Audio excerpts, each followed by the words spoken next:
got this piece. It's basically, it's got a lot to do with my experience with hip-hop music or just the entertainment industry as a whole, and what it represents to me as like being this double-edged sword, where it can be either just meaningless entertainment that destroys lives, or it can be wholesome educational entertainment that builds lives.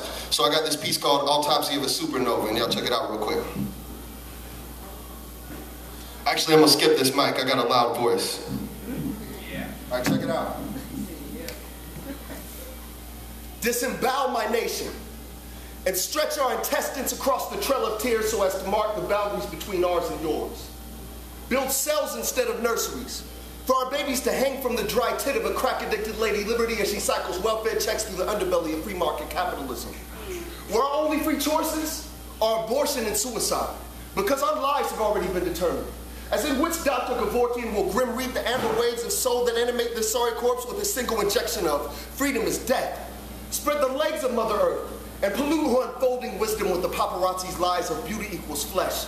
Like oil spills littering her landscape with bikini makeups and breast implants. Turn her fatherless children into fatherless fathers, and turn their children into an army to create more fatherless children. Give us very few options and far too many ways to die. That's right, we need crack and coffee. Insomnia, cirrhosis, lung cancer, and independence. Liquor stores, strip clubs, armories, and churches. We need God and guns. No, we need God with guns. We need God to have fake tits and gun spraying 3-round bursts of omnipotence with a beer hat chugging 40 ounces like Ambrosia. Just to be focused enough to listen.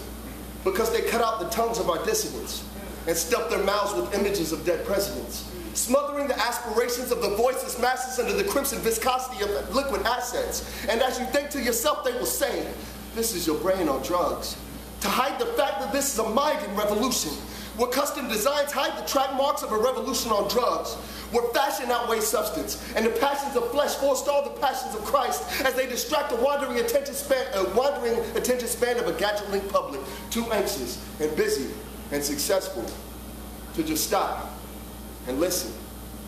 Because it was painless when they finally removed your ears.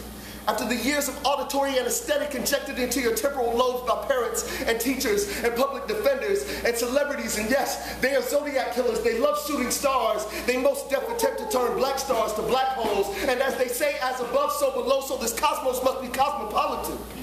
Because this globe is a tabloid. People no longer waste time on Scientific Americans. They dip pens in gasoline and sign record deals on paper hearts. So your combustion seems spontaneous.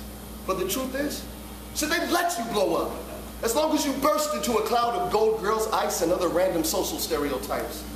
So that in the end, there will be absolutely no evidence that the real you ever existed.